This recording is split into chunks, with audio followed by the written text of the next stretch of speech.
தந்தை மகன் தூய ஆவியின் பேராலே ஆமேன். இன்றைய செய்தியானது ஜெபமாலை சொல்வதால் என்ன பயன் உள்ளது? ஜெபமாலை சொல்வதால் கிடைக்கும் பயன்கள் மன அமைதி, பாவ மன்னிப்பு, தேவ உதவியை பெறுதல், வாழ்க்கை பிரச்சனைகளை சமாளிக்கும் பல கிருபைகள் வரும்.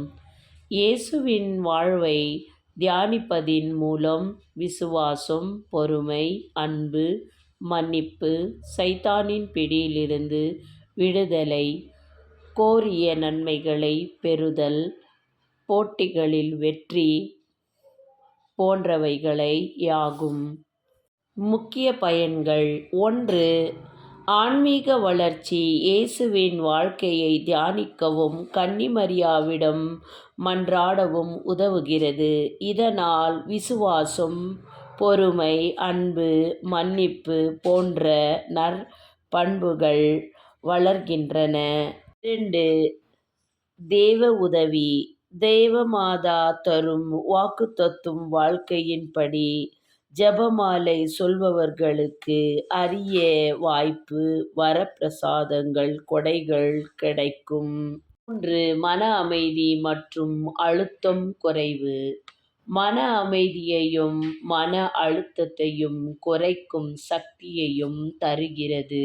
4. பிரச்சனைகளை சமாளித்தல். வாழ்க்கை பிரச்சனைகளை பொறுமையுடன் ஏற்கவும், எதிரிகளை தொல்லைகளிலிருந்து, கடன்கள் போன்ற பலவிதமான பிரச்சனைகளை விடுவிக்கவும் உதவுகிறது.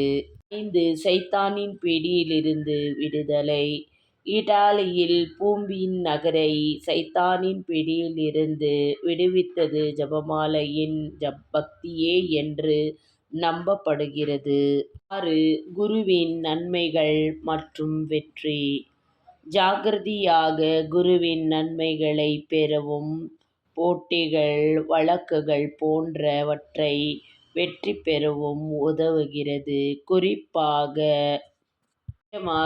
ஜெபத்தின் மூலம். ஜெபமாலை செய்வது எப்படி? விசுவாச பிரமாணம். தொடர்ந்து ஜெபங்கள். கர்த்தர் சொன்ன ஜெபம். மரியே வாழ்க. மன்றாடுவோம். இயேசுவின் இரகசியங்களை தியானித்து ஜெபிக்க வேண்டும்.